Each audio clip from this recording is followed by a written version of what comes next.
The following program, The Russ Belville Show, is intended for responsible adults only.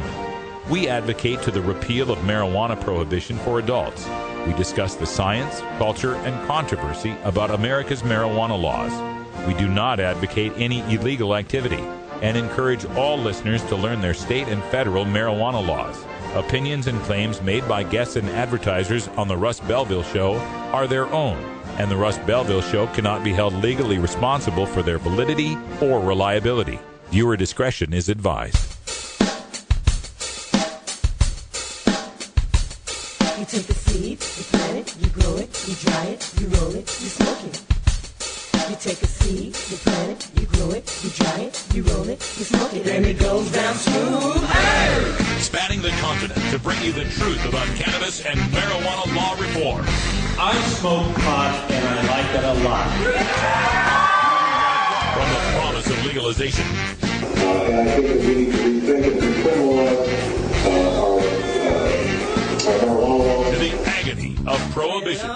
One major responsibility is to encourage people to use less drugs. The Russ Belville Show, the voice of the marijuana nation. Brought to you by the National Cannabis Coalition. Yeah, I hear you had a question for me. Now, here's your host, Radical Russ Belville. Welcome everybody, tokers and tokettes and supporters of liberty everywhere. It is Thursday, June 21st, 2012, and it's got to be 420 somewhere in the world. So glad you could join us on this last day of the week before we head out on our massive road trip to San Francisco, or more accurately, Richmond, California, for the High Times Medical Cannabis Cup 2012. It's going to be a rockin' good time. Joining us on the trip, we'll have Wiz Kaliko. How you doing, Kaliko? Aloha, doing quite well. I'm looking forward to it. It's going to be a blast. Oh, yeah. We'll be bringing you live coverage at ncr420.com. You can catch it all weekend long from noon to 10. And then tomorrow, we are going to have live shows coming to you 2 hours later, starting at 5 p.m. Pacific. We are going to be bringing you a live edition of this show, the Russ Belville Show and Toker Talk Radio. And then an hour after we end that show, Herb Thrasher is in San Francisco with us to join us for a live edition of Normal Rocks with Herb Thrasher. All right, we're having some problems with the webcams. We'll get to those in just a second, but first, let's talk to Ganja John hanging out there over on the side. How's it going, John? How are you doing, Russ? I am doing fine. How are you doing? I am doing well. How are you doing, I'm Kaliko? doing fine. How is Kaliko doing? I'm doing quite wonderful. It's so beautiful outside. It's a beautiful summertime here, and we are just itching to get down there to San Francisco. More importantly, how is Carrie doing? Oh, let's go to our news editor, Cannabis Carrie, out there. Carrie, how are you doing? Well, I want to thank our sound engineer for remembering the important things. How am I doing? It's great out here today. Carrie's got our headlines for us in the Daily Cannabis Chronicle, and we bring that to you every weekday, the top 3 headlines in marijuana law reform. And you can get a podcast download of that. You know, if you don't always have the time for the whole show, you can get just the news in a nice, fresh, less than 6-minute podcast. Just get it from newscast.radicalruss.com. Carrie, what do we have in headlines today? We've got a couple of breaking news stories. We've got to tell you about the fate of an East Coast bill. We've also got to tell you about that heated exchange between a Colorado representative and the head of the DEA. And I'm also going to tell you about the trouble that one marijuana group, a medical marijuana group no less, has had time in trying to find some vending space. That's all coming up on today's Cannabis Chronicles. Oh, yeah. We'll get to that, and you'll get my opinions on that as well. I was overlooking some of those stories, and pretty disgusting story coming out of that, but we'll talk about that coming up in the news. Also today, we've got Groovin' Thursday, Daily Toker Tunes, and on today's show, we are going to bring you some music from not just any Homo sapien, not even just a funky Homo sapien, but the funky Homo sapien. That's right, Del, the funky Homo sapien from Hieroglyphics Imperium. Like you're saying, Bay Area talent.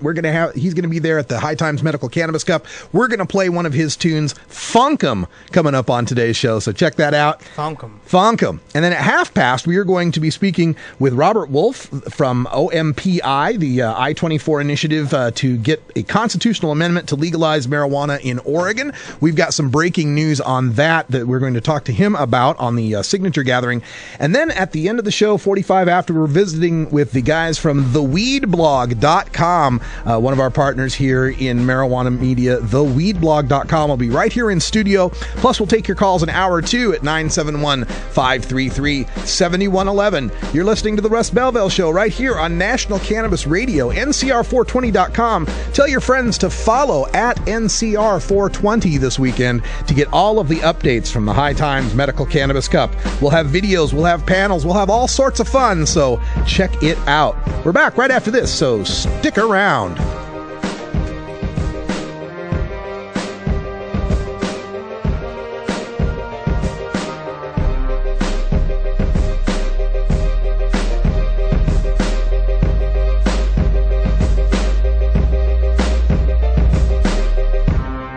You're tuned into the Russ Belville Show, the voice of the marijuana nation.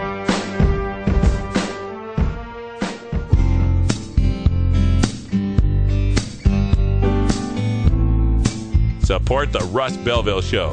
Text the word Russ to 420-420 and connect with the National Cannabis Coalition. You can also send $10 to the Russ Belville Show right from your smartphone.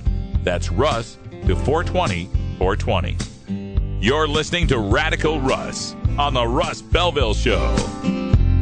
I'll say little red carpet, darling, your mud's too fast. Little red carpet, you need a lover that's gonna lay. And blue blasting gurgen, fuffin der blasting schnurb norb.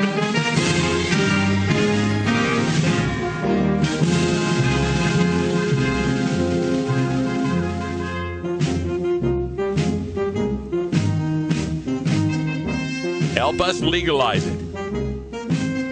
Text NCC to 420-420 and send $10 to the National Cannabis Coalition.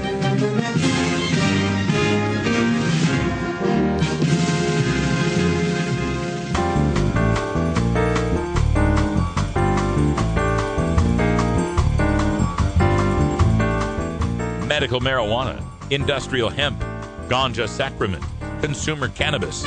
The topic of marijuana is heating up the news, and the Russ Belville Show catches you up with today's latest headlines. Now, here's our senior news editor, Cannabis Carey, with the Daily Cannabis Chronicle. Indeed, New Hampshire's Democratic governor is at least a man of his word. Governor John Lynch vetoed a bill that would have legalized medical marijuana in his state, as he promised he would if it was made it to his desk. This is the second time that the New Hampshire Governor John Lynch got to veto such legislation. A bill similar to this year's medical marijuana bill made it to his desk back in 2009. Both bills would have allowed a person with a doctor's recommendation to be allowed to possess marijuana and grow it for themselves as long as they were on a state registry. Lynch says that allowing patients to grow their own marijuana would lead to an unlimited number of cultivation sites, which he contends would make it impossible to control distribution and prevent illegal use of marijuana. Now, this is the third loss for cannabis law reformers in New Hampshire this year. Earlier, a decrim bill did not make it out of the Senate that would have changed the existing law in the state from any possession of marijuana being a criminal offense, punishable by up to a year in jail and a $2,000 fine, to possession of less than 14 grams of marijuana, punishable by just a $250 ticket. That didn't pass. There was also a legalization bill that didn't make it out of either chamber. Governor Lynch had promised to veto the decrim bill and the legalization bill as well if either of them had made it to his desk. Well, yeah, like you mentioned, this was expected from Governor Lynch, and I believe in the House it got through with a veto-proof majority, but in the Senate they weren't quite there. Do you recall what the vote was in the Senate there, Carrie? I don't think they had veto-proof, though. Oh, it was a couple hundred to 89, so it got blown away in the Senate. Yeah. So it doesn't look like they'll be able to go past the governor being the roadblock once again to any sort of meaningful marijuana law reform in the Granite State. It's just sad. I mean, since 2007, they've managed to get medical marijuana through a couple of times now and have it vetoed by this one guy, a Democrat, John Lynch, who just cannot see what he's doing, or maybe he does, I don't know, but he can't see what impact this has on the citizens of his state. People that are in pain, people that are suffering, people that are in danger of being treated like criminals, arrested, losing their homes, losing their families, put in a cage, all over their use of this therapeutic herb. And it's just not acceptable anymore. I mean, Governor Lynch's fears, every time this comes up, he tries to bring up the bogeyman fears of what terrible things will happen if medical marijuana is enacted. It ain't 1996 anymore, Governor Lynch. You can't really come up with that as an excuse anymore when the states around you in the New England area have medical marijuana or decriminalization, and the sky hasn't fallen there. The West Coast, we have wide tolerance of marijuana use, even non-medical use out here, and yet the trains still run on time. We still have businesses that flourish. We still have kids that go to school. I mean, the world doesn't come to an end. You're behind the curve on this, Governor Lynch, as most politicians are. A majority of Americans now support not just medical marijuana, not just carving out some exception to prosecution if someone's too sick to put them in a cage, but outright legalization of marijuana for all adults. We realize that trying to stop people from doing things we don't like causes more harm than just trying to recognize what they do and come up with some reasonable regulations and controls for this. It's just time to legalize it. Get past it, Governor Lynch. People of New Hampshire, do something. Vote this guy out of office. Get something changed here so that we can get some meaningful marijuana law reform up there in New Hampshire. The people there deserve it. Now, we talked about this in Hour 2 yesterday, what the Comic-Con people would say if National Cannabis Radio asked for vending booth to cover the event. Now, we don't know what the answer to that is, but the Alabama Medical Marijuana Coalition knows that the answer is no for them to vend at the popular Delmore Days Music Festival that will be held this Saturday on the campus of the Athens State University. The group had already been accepted for the Delmore Days Music Festival and had already paid the booth space fee, so today's cancellation was a surprise to them. Jeanette Dunavant, the president of the Tourism Association in Athens, said that she first accepted the application to vend from the Alabama Medical Coalition because she didn't immediately realize that the group she was accepting was promoting marijuana use. She also said upon further review that the organization did not meet the festival standards of having items that they were selling. She said that their application was misleading since they were giving away t-shirts and bracelets. She said the festival required that they sell items. She also says that the rule is you can't give away anything but information. Now, when asked if they sold the t-shirts instead of giving them away, if they would be allowed to attend, and she said that since Delmore Days caters to senior citizens and is family-oriented, the Marijuana Coalition would not be appropriate for the event. Athens Mayor Ronnie Marks, as well as the Athens State University President Bob Glenn, have both supported Dunavant's decision, but both offices say that they did not have any role in the Tourism Board's decision to exclude the medical marijuana group.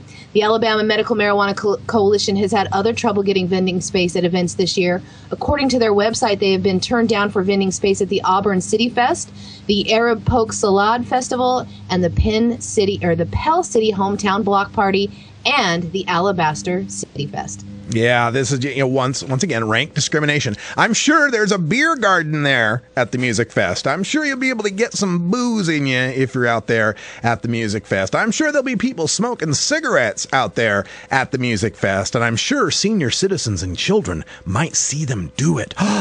But no, we can't have people out there talking about medical marijuana, merely presenting the information about medical use of marijuana. For one thing, we can't have old people knowing that they could use medical marijuana. We can't have seniors realizing that they could get rid of half of their pills by growing a house plant. It'd give them something interesting to do and also help them therapeutically. We can't have them knowing that. We can't have children realizing that we've been lying to them, been telling them lies about what marijuana is going to do to them and that the people that use marijuana are bad and evil and can't be associated with. It's really about controlling hearts and minds here, and that's why this Alabama touristy thing doesn't want to see medical marijuana there vending with everyone else. And I'm sure, if we looked through the list of vendors, we could find all sorts of other examples of things that some people might find offensive or unworthy for children there. They're always going to come up with some excuse to ban us, and it once again shows how we live under a second-class citizenship with medical marijuana in this country, and it just doesn't go far enough. We've got to get the right for us to do with our bodies what we choose recognized so we no longer face this kind of discrimination. And the head of the Drug Enforcement Administration was grilled by Colorado Democrat Representative Jared Polis yesterday. Michelle Leonhardt refused to answer a number of questions about the dangers of marijuana from Polis as he repeatedly asked her if heroin, crack, and methamphetamine was more harmful to one's health than marijuana. The DEA head finally answered Polis's question that he repeatedly asked over and over that, yes, the properties of heroin did make it more addictive than marijuana, but she stayed fast on her point that all illegal drugs are a danger to one's health. Polis even pointedly asked her to please answer a yes, no, or an I don't know to his question. She stayed with her all drugs are bad statement. Leonhardt was testifying in front of a House Judiciary Subcommittee on Crime, Terrorism and Homeland Security.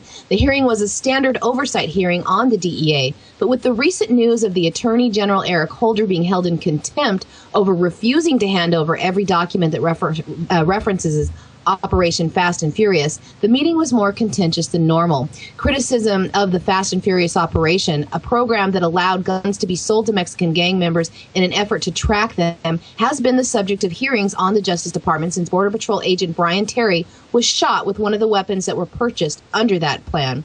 The Justice Department, which withheld most of the information at first, has confessed that they lost track of hundreds, if not thousands, of weapons, including military assault rifles.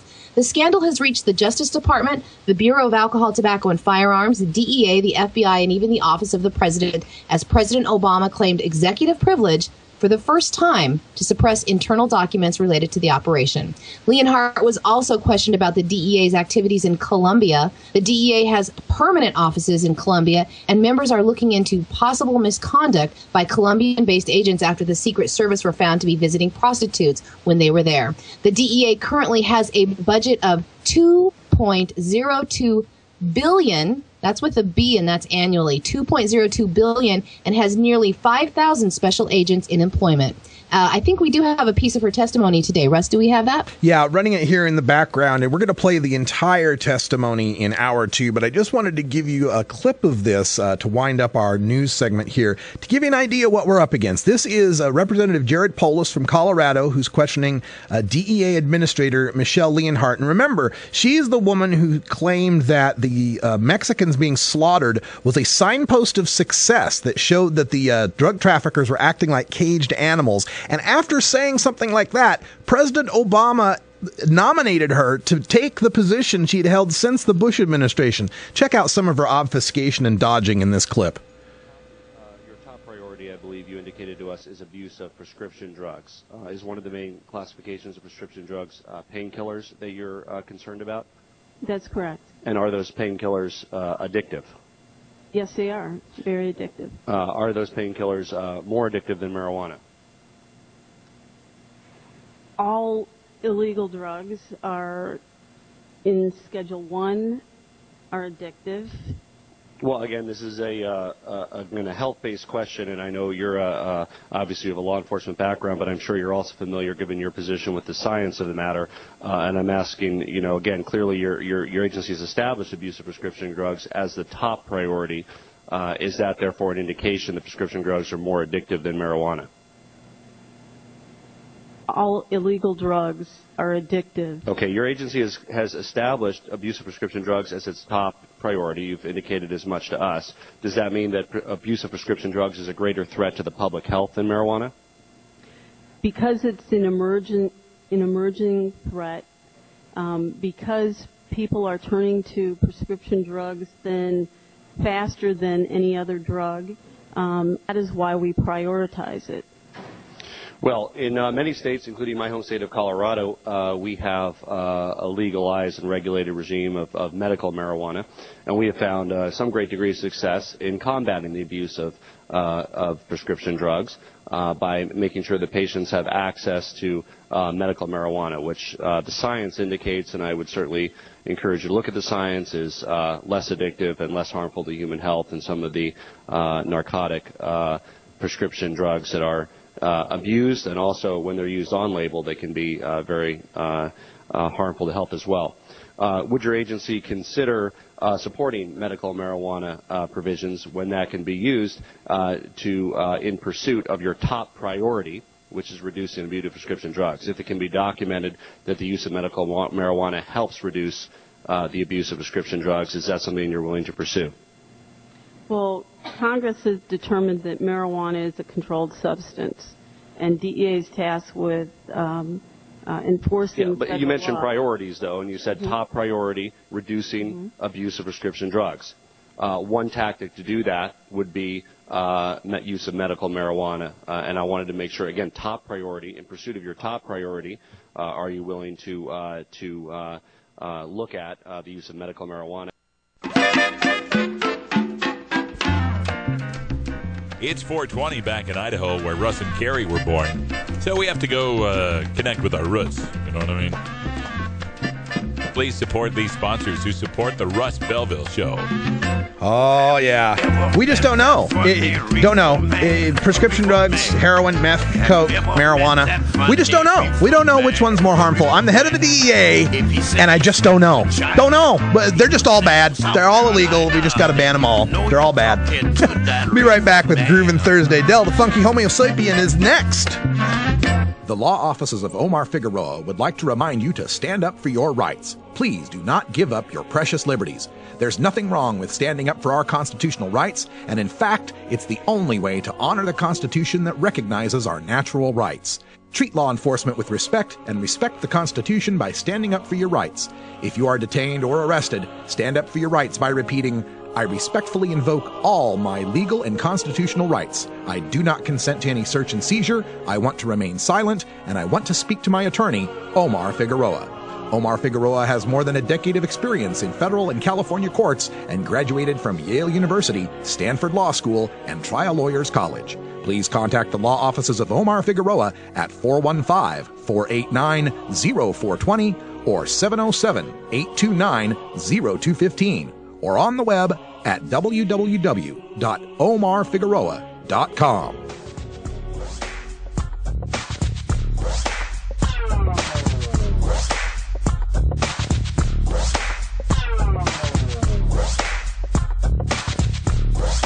Cannabinoids and health. Cannabinoids. Cannabinoids. Cannabinoids. Why am I having trouble saying that? Cannabinoids. Jeez. Cannabinoids. What a goof. Flame on if you can. You're looking for that dope weed. Fire it up. Flame on if you can. You're looking for that dope weed. Bully boy's a man. Flame on if you can. You're looking for that dope weed. Flame on, hit the lighter. If you burn buzz.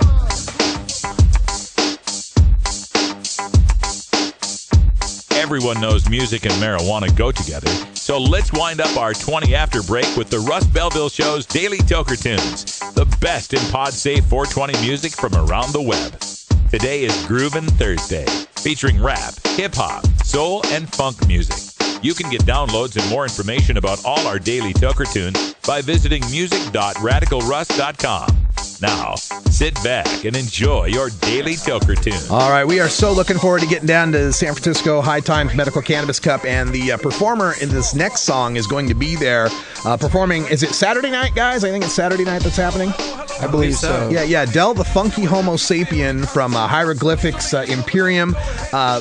John and Kaliko probably could tell you more about them than I can. John, what you got on Del? Just man? Hieroglyphics. Just Hieroglyphics. Hieroglyphics Imperium is the name of the label. The label. Oh, gotcha. So Hieroglyphics is like the group, the co-op. Kind of, is what we're trying to say. But yeah, it's Del is going to be there Saturday night. Probably playing. I've been listening to a lot of Deltron 3030 in the car.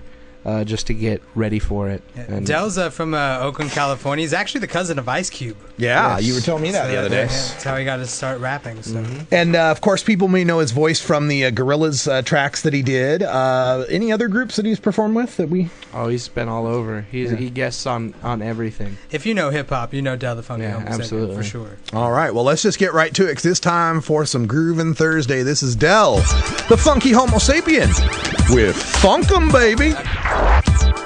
On your Groovin' Thursday Daily Toker Tunes. Get your downloads at music.radicalruss.com.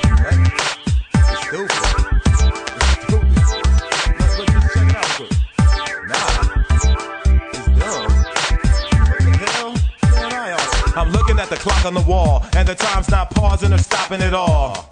I ain't trying to be pompous at all. When I say that my goals, I can accomplish them all. Sometimes I gotta walk through the fog representing those who want you to fall. My success may make them feel small, saying that it's real far, that ain't real at all. Little by little, it'll build a foundation, tied and bound together by sound basics. So they'll never found walking around hating. That'll be a waste of time while I'm watching others make it. I ain't in a rush for no dollars. I'm doing all this to deliver y'all a dope product. But always dudes who don't believe, talking about it's not supposed to be. Motherfuck 'em, just to see the look on their face. Funk 'em, just to see the look on their face. Motherfuck 'em, just to see the look on their face. Funk 'em, just to see the look on their face. Motherfuck 'em, just to see the look on their face. Funk 'em, just to see the look on their face. Motherfuck 'em, just to see the look on their face. Funk 'em, just to see the look on their face. This has got to stop. This situation makes me sick. Come on now. What a sock. This situation makes me sick. They call me the funky homo sapien, cause I walk around with zero patience in the whole earth's surface population, cause a lot of these cats won't stop the hating. One of my homies had dreams of doing what he do, but his folks said he couldn't do it. Took it as a joke, told him that it's stupid. It got to my man, now he through with it. Yo, I'ma be the one that'll give support, cause everybody got something that they living for. I told them, tell them fools that it isn't yours, and what you got to show for is sitting on the corner. Constructive criticism, I'm all for it. The hateful statements is not important. Motherfuck 'em, just to see the look on their face. Funk 'em, just to see the look on their face. Motherfuck 'em, just to see the look on their face. Funk 'em, just to see the look on their face. Come on now. What a sock. This situation makes me sick. Come on now. What a sock. This situation makes me sick. If I feel the funk, I'm funking them back. A lot of cats feel that it's nothing to rap. Production is nothing but stuff from the past. Well, here's a little something to get in that ass. What I do is a continuation of all the great music that blacks was making. Always those who would say it's Nathan. Turn right around with an adaptation. Silly, we could recognize the real from fake, kid. Roadblocks won't stop, we gon' make it. Next time someone say your dreams is bold as dad, say you got something for they ass. And when it all unfolds, in fact, just remember I told you that. Motherfuck 'em, just to see the look on their face. Funk 'em, just to see the look on their face. Motherfuck 'em, just to see the look on their face. Funk 'em, just to see the look on their face. Motherfuck 'em, just to see the look on their face. Funk 'em, just to see the look on their face. Motherfuck 'em, just to see the look on their face. Funk 'em, just to see the look on their face.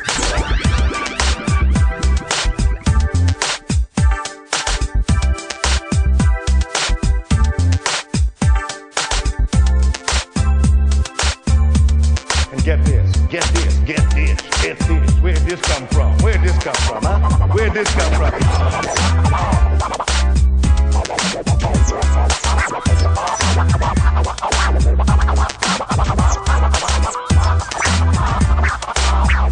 That's right, Del, the funky homo sapien. I am Ganja Libre. We're getting ready for San Francisco High Times Medical Cannabis Cup. You can get your tickets still at medcancup.com if you want to go. We want to see you there. But if we don't see you there, check out our coverage at ncr420.com. We'll be there all weekend long. ncr420.com, National Cannabis Radio. When we come back, we'll have Robert Wolf on the phone from the Oregon Marijuana Policy Initiative and Citizens for Sensible Law Enforcement, talking about the constitutional amendment to legalize marijuana in the state of Oregon. There's been bad signature gathering news. We'll talk to him about that and more coming up next.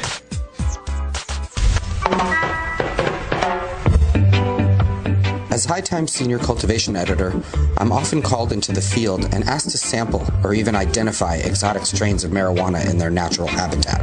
Now, for the first time, I've compiled more than 120 of my favorite strains into this single field guide designed to fit into your pocket as you travel the world in search of your favorite plant.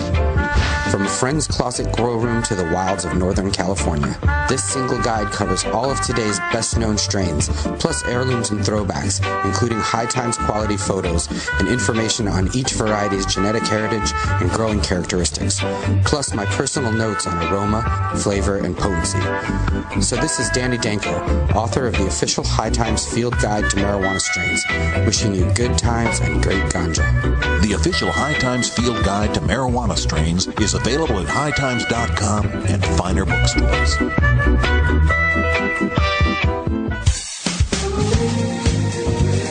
Attention National Cannabis Radio listeners. If you haven't heard the political pontifications of Lively and Mr. Libra on the Libra Lounge yet, be sure to visit here Wednesday nights at 6 Pacific or visit thelibralounge.com for archives and links to download current episodes. Be a lounger. The Libra Lounge.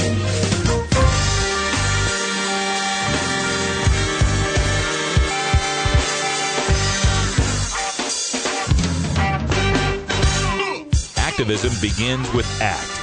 The Russ Belville Show features the stories of hardworking grassroots activists working for an end to prohibition in today's activist agenda. All right, folks, we got a special guest here for the activist agenda, a man who's been trying to get a constitutional amendment voted on here in the state of Oregon to legalize the use of marijuana, personal, private, adult use in the home. And Robert Wolf from the Citizens for Sensible Law Enforcement's joining us. Robert, how you doing? Good, Russ. Thanks. I'm glad to be on your show. You know, we had just done some reporting on the early turn-in verification numbers on signature gathering here in Oregon. We reported on both the statutory initiative, OCTA, and OMPI's initiative, the constitutional amendment. Both of them came in with pretty low numbers as far as turn-in validity, in the low 50s. Can you explain what's going on there and if there's any ways to rectify that situation? Well, those validity numbers are historically low and shocking, frankly. Mm-hmm. And it has become clear to me that the Secretary of State, Kate Brown, has instituted policies that seek to aggressively exclude every possible signature on the basis of quite a few pretexts, many of which are capricious and arbitrary. And I think that's the wrong attitude for that office to take. They should be supporting the citizenry's attempts to access the ballot through this time-honored tradition and should thus be allowing every possible signature, even if they have to bend over backwards to do it.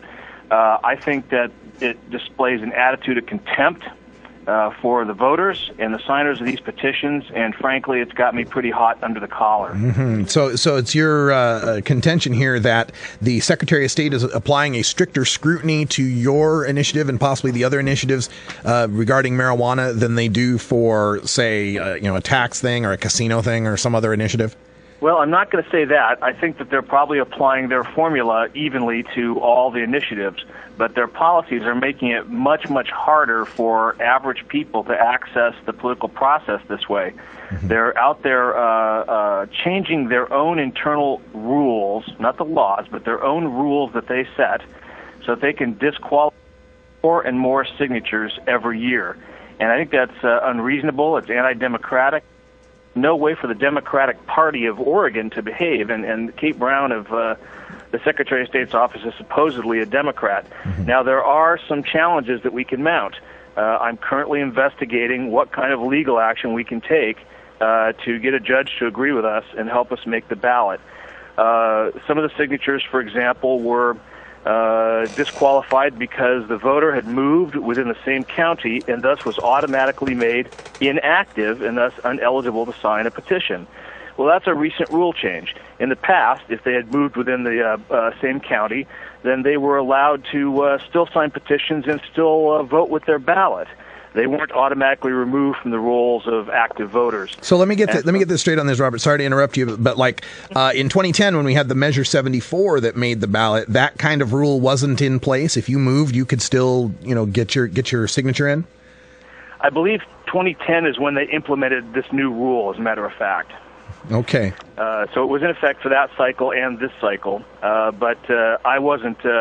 The petition that I'm sponsoring wasn't affected by it then. Okay. And there's other things. If the circulator who filled up the petition sheet signs their signature a little differently from an example signature they file with the state, then the entire sheet of 10 signatures is automatically disqualified.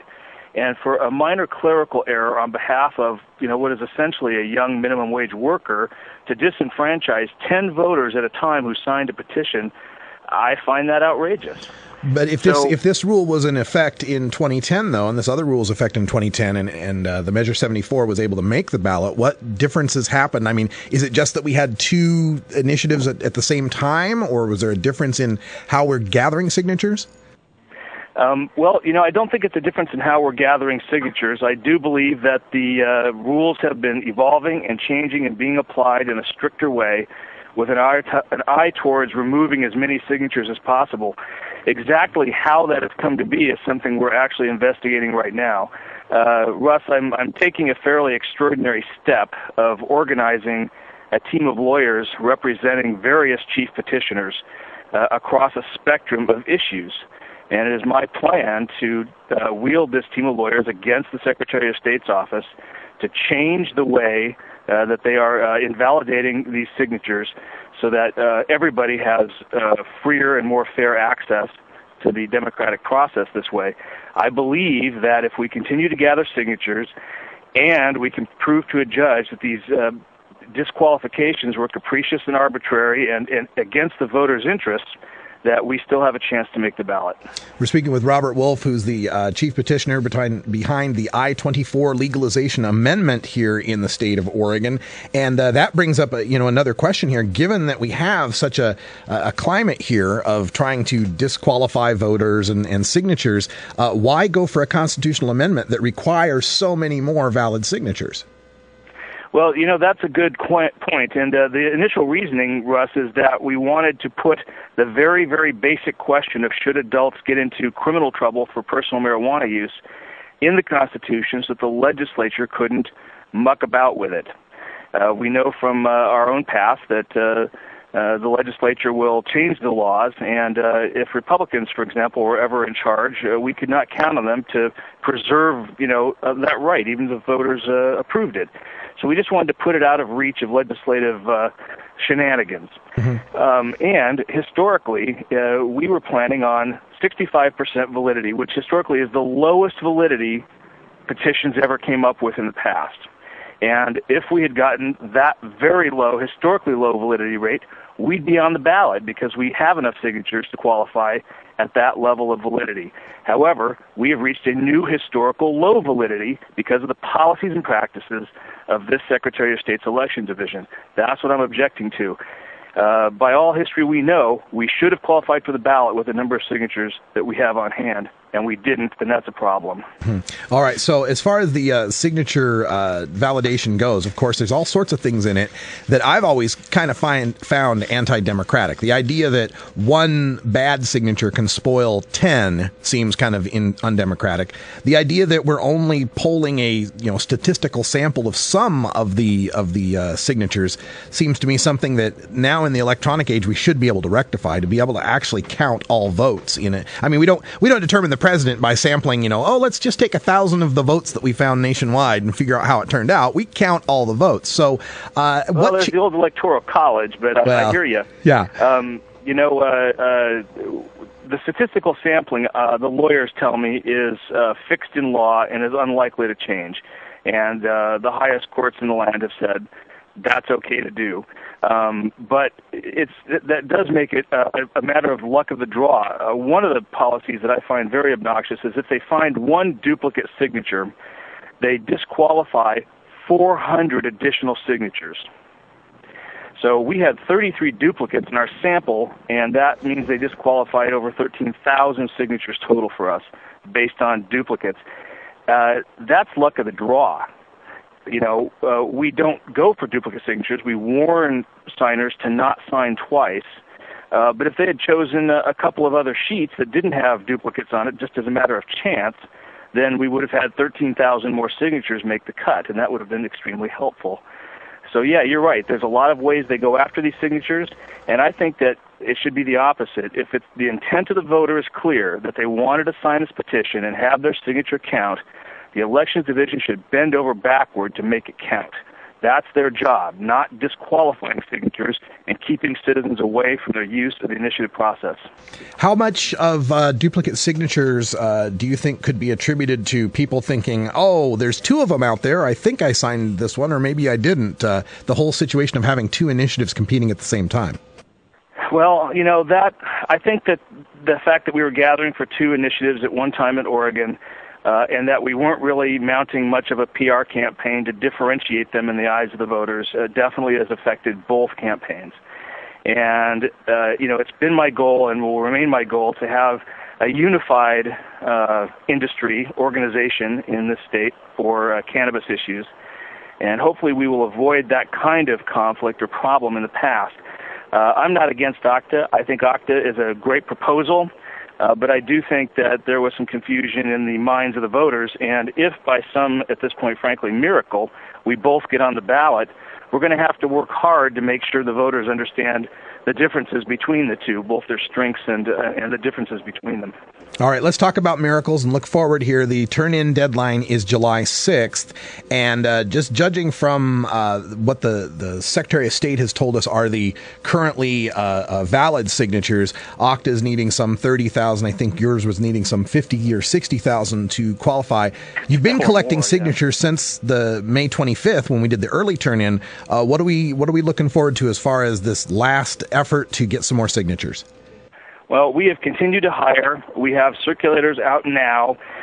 We have combined forces with OCTA to some degree so that all of the best circulators for both petitions are now carrying both petitions. And these are the most productive people that each of the teams has. And so we're working together in that way to maximize signature collection. We're going to be able to get enough signatures to show that, except for the actions of the Secretary of State, we would have qualified for the ballot. And that's the information we're going to take into court with us. We're also busy contacting every voter whose signature was disqualified from our petition. And we're going to ask them, did you mean for your signature to count, even though your signature was illegible, or even though you moved, or even though one of these other problems exist? And we're going to have them all sign statements saying, yes, we're going to go to court with that too. In this way, we hope to get the assistance of the court system to overturn the capricious and arbitrary actions of the Secretary of State's office and put our initiative on the ballot.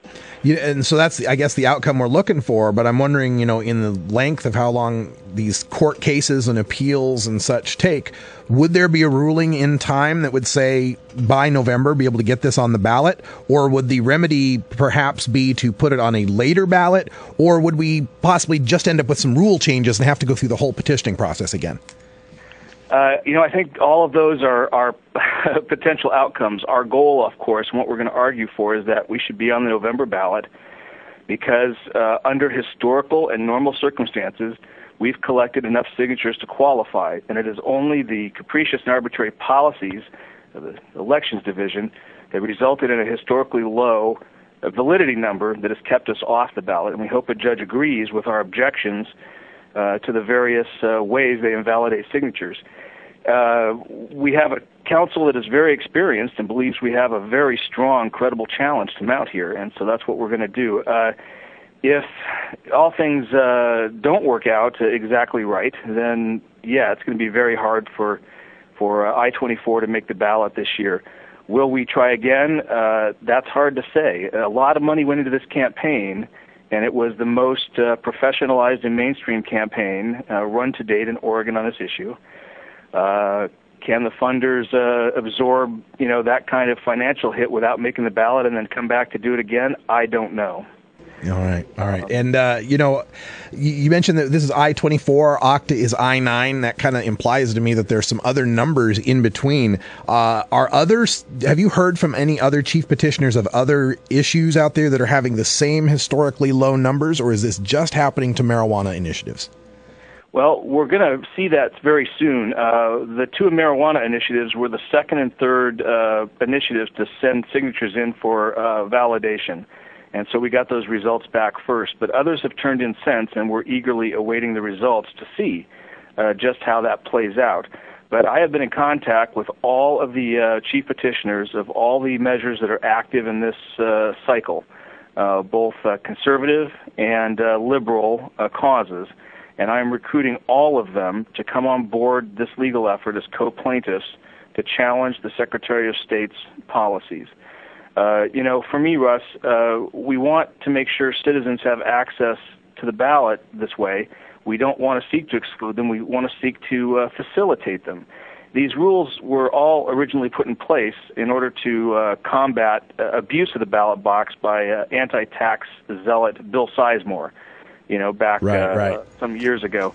But now it's coming back to bite us all on the rear, even if we're on the left or even if we believe in the democratic process, and it's resulting in a system where it takes too much money to get on the ballot, too much work and too much money, and it moves this whole thing into the realm of simply wealthy people and out of the reach of ordinary people, and in that way it stifles political speech. That's another aspect of our argument here. Yeah, I've had that same argument myself. It's with Citizens United. It seems we can spend unlimited money when it's their side, but when it's our side, we can't pay per signature. We can't. There's all sorts of restrictions they don't have to play by. Robert, this is all the time we got for this segment. But Robert Wolf from Citizens for Sensible Law Enforcement, I-24's legalization amendment. You can check him out on the web at endprohibitionagain.com. Robert, thanks for joining us today. Congratulations on the new show, Russ. Thank you. It's simply business. It's simply business, you know why they won't let us grow. It's simply business. We'll be right back with the Weed Blog in the house. Stick around. We'll be right back after these messages from our 420 friendly sponsors. Support these advertisers because their ad money goes straight to the Russ Belville Show.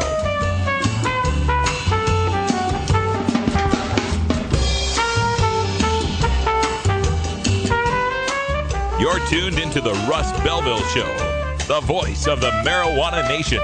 Brought to you by the National Cannabis Coalition. It's simply business. It's simply business. It's simply business, you know why they won't let us grow. It's simply business. It's simply business, you know why they won't let us grow. It's simply business.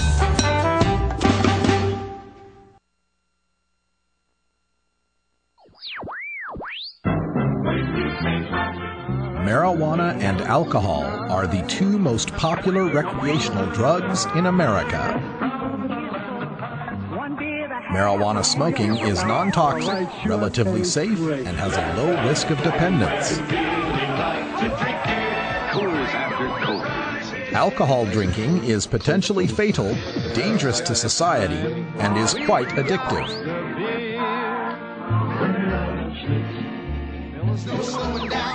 Marijuana is safer, so why are we driving people to drink? That's the question of the new book, Marijuana is Safer, So Why Are We Driving People to Drink?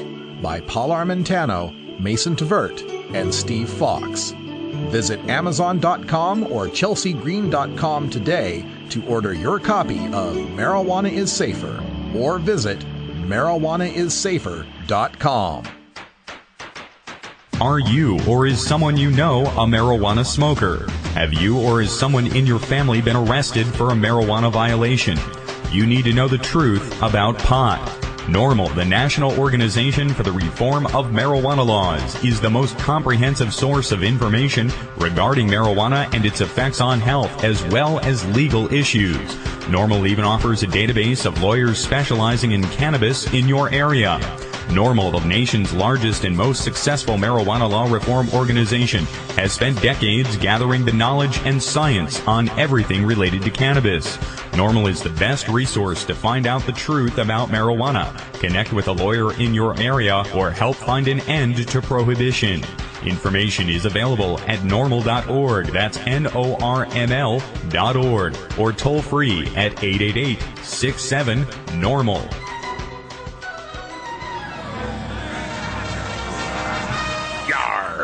There be pirates here. Har, har, har, har, har. The cannabis community includes a diverse set of activists and nonprofits working to end the prohibition of marijuana. We take the time to hear the stories of reform on the Russ Belville Show's Cannabis Community Chat. All right, welcome back, everybody. 48 after the hour, we are joined here by Jay Smoker and Johnny Green. Johnny Green, who is just puffing, and Jay Smoker, who's about to smoke, here from theweedblog.com, the fastest growing, highest ranked marijuana blog out there. How you guys doing? Pretty good. Pretty good, man. So when did the Weed Blog launch? January 2010. First blog post was January 7th, 2010. Wow. And since then, it's just gone off the hook as far as the web hits and everything. Give us some idea where you're at.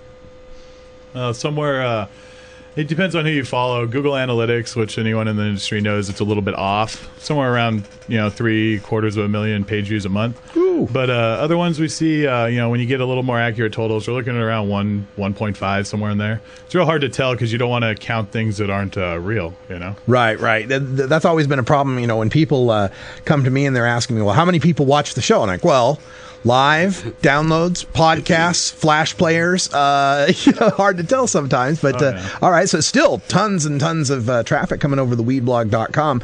And as far as your coverage of the different events in the cannabis community, you're headed down to San Francisco with us. Is this your first event, or how has this been for you as far as covering events? Actually, this will be our third Cannabis Cup. We were down in LA, is actually where I met Calico. We've actually lived parallel lives, Absolutely. Most of the years and whatnot. We both went to Western Oregon University. That's basically that hotbed of socialism. Absolutely. That's what they say. Or as we say down in Monmouth, the Harvard of Polk County. Oh, well, of course. Yeah, that's how we do. Western Oregon. And we come from the Harvard School of Government over there. That's right. Heck yeah. But we went to the LA Cup and we went to the Denver Cup. We've been to the Cypress Hill Smokeout and things like that. So we've been to quite a few events now. We've never been to one in San Francisco, though. And we've never been with a big old group like you guys, too. So we're going to be rolling deep. This is going to be a lot of fun. Yeah, absolutely. Let's go to Jay Smoker. Jay, how did you get involved with writing with the Weed Blog and doing marijuana activism? Was it a medical thing, a recreational thing, just a thing? Well, if you really want the long story, March of 2009, I ended up getting pulled over in the wrong state with some medicine. Let's put it that way. I've been in that state. Yeah, so California, Tehama County, evil, and ended up doing some time there for spending. I didn't get convicted of anything, but because of just the complications and a week in jail and lawyer and everything. Yeah, because you're waiting to get bailed out and there's arraignments and all that kind of stuff. Oh yeah, and at first they had me on there in six-figure bail, which is a joke. So I got out of jail on that, and I walked away with no convictions because of it was medical from Oregon, but it still ruined my life, and I lost my job, lost my car, lost my house. I mean, it cost me $15,000-$20,000 to get out of all of it, and so ever since then, man, I moved back to Oregon after that, and reconnected with this guy, and we've known each other for a long time, and he likes to write, and so we just kind of got together, and we would sit around and have these good conversations, and finally we're like, let's do this. Right on. Well, your story is the one that I always tell, not yours specifically, but this story is the one I always tell whenever the prohibitionist comes out and says, well, we don't really lock anyone up for marijuana. They're all there for tougher crimes than that. No one's really there for simple possession. It's like 0.3% or whatever. And I always say, well, sucks for them, but it's not the imprisonment that's the worst part of it. It's like you said, $15,000 out of your life, job lost, home lost. What was your job background? What was your career up until that moment? I was doing insurance, and it kind of looks bad when you wear a shirt and tie to work to come into work, or to have to. Yeah, I'm not going to be to work this week. I'm in jail, 1,000 miles away. So it was kind of rough, but it is what it is, and it fueled the fire and it burns. So. Oh yeah, totally understand. Let's go over now to Johnny and ask the same question. What brought you to being a blogger for theweedblog.com? Well, I've been a fan of marijuana culture, marijuana industry, all things marijuana for a long time, but I was actually sitting in a class at Western Oregon, oddly enough, political communications, and I heard about people blogging, and I thought, wow, man, the cannabis movement absolutely needs something like this, because I was thinking at the time, there's either people doing it and they're not doing it hardcore enough, or there's nobody doing it. And either way, I want to get in there and fill that void. And I have zero computer skills, really. I barely know how to turn on my computer. I know how to click really good, but other than that. And then when this guy relinked back up with me, we knew we had the right recipe. And so you combine that with just our never-ending desire to end marijuana prohibition, and So this is like the teamwork of IT guru and writer. Basically. Yeah, because as I was saying, me and Wiz Calico over here went to Western Oregon, and I majored in public policy and minored in legal studies with pretty much the entire time, just hell-bent on marijuana law, marijuana case law, marijuana policy. Whenever I'd take an administrative law class or a constitutional law class, I'd always search out those marijuana cases first. When I learned how to shepherdize cases, I'd always go straight to the marijuana cases first and stuff. So writing about it. I was actually kind of tuning up to go to law school, and I decided not to do that. And the blog just seemed kind of a natural transition to keep those writing skills honed. Yeah, I know when I started this show, and it was just originally a 1 hour show, I'd get people that say, "Wow, you do a show every day. How do you find something to talk about, for marijuana, for an hour every day?" And now we're a 2 hour show, and I think we could fill 3. There's so much. I mean, you guys are writing a ton of posts out there at theweedblog.com. As you go through these stories, I know Carrie often tells us is like, there's some stories we won't even cover anymore, like dude got busted with a lot of weed. Yeah, happens all the time. What are some of the out of left field stories you've covered in Weed Blog where you went, whoa, I would have never thought I'd have seen a story so weird as far as marijuana or the cops or anything like that? Anything stand out? The first thing that came to my mind was I one time wrote a story about a guy who lost a workers' compensation claim for getting mauled by a bear. Oh, I saw that one. Yeah, that one was kind of like weird because I guess I'll know those stories because I'm trying to figure out what category to put them in and like what, Where does that fit? Yeah, the bear mauling category doesn't exist on the Weed Blog right now. We got to get more than one in order to necessitate a new category. That's right. You can't have a category of just one. Yeah. And Jay, as far as your experience doing this and seeing what you see, you go to all these different events and such. Any weird moments stick out? Oh yeah, there's been lots of them. I mean, it's not even the weird. It's more like the moments that you feel like you made a difference. Like I remember we wrote a story about a guy who lost a job. It was kind of it was another one of those touchy workers comp cases. Sure. And and we wrote the story. He wrote us an email, wrote us a story, and then we published the story, and then the New York Times called, and they ended up picking up the story and doing more with it. And the guy really was just stoked because he got his message out. I don't know if he ended up keeping his job or how it all panned out or whatever, but it's just good when you can feel like you're at least like influencing something out there, making some sort of difference. Well, that's something that we, the advantage we have at this time in history with the internet the way it is, still free and open. Praise net neutrality. Let's keep it. But that we finally have an outlet for our conversations, our facts, all of that. I mean, before, pre-internet, trying to get even a newsletter out or an advertisement out about the truth about cannabis, you'd get rejected at every turn. Here on the internet, we can't get rejected. It's just we can freely post this kind of stuff. So as we move forward with this, we're speaking with Jay Smoker and Johnny Green from theweedblog.com, one of the internet's most popular sources for internet or for marijuana law reformers and the cannabis culture. As you move forward with the Weed Blog, what is the direction you want to take? Is it cannabis culture? Is it cannabis news? Is it the science of it, or all of the above? Yeah, all of the above. I've always looked at it as all of the above because, like, with activism, there's no way you could separate it from culture. You can't separate it from industry. You can't really separate it from anything. Anybody who thinks differently needs to look up their local marijuana laws, and then we could have that conversation, But also, with that being said, I rarely come across somebody that likes cannabis that only likes the science or only likes the pictures, or like most people that are into cannabis are cannabis nerds. They're like, oh wow, you learned how to roll a joint out of a freaking leaf off of a tree. How do you do that? Well, let's put it on YouTube. Or there's some stupid laws coming around and we all got to rally around it and fight it or whatever. So I think what we've always said is we'll put a little bit of everything on our website, and if we don't have a category for it, we'll look into it. All right. Well, we're going to hang out here for a little bit longer with Johnny Green and Jay Smoker from theweedblog.com. Other folks in the studio audience, Wiz Kaliko, Ganja John, and Cannabis Carrie has left us. She had to get some errands done so she can get down here for our trip to San Francisco. We're headed to the High Times Medical Cannabis Cup. Check out medcancup.com for more information. Stick around for hour 2. We'll have more questions. We've got the full video of Jared Polis, Representative Jared Polis, grilling the DEA administrator, and more coming up here on Toker Talk Radio. You can also call us at 971-533-7111 or get into our chat room at ncr420.com. And don't forget, if you love this show, text Russ to 420-420. That's RUSS to 420-420. It's a direct donation to the show. It helps keep us on the air, and we'd really appreciate it. For everybody here, I'm Radical Russ. Until next time, take care of each other, Tokers. This is the Russ Belville Show. The Russ Belville Show is blogging and podcasting daily at radicalruss.com. it, you grow it, you dry it, you roll it, you smoke it. You take a seed, you plant it, you grow it, you dry it, you roll it, you smoke it.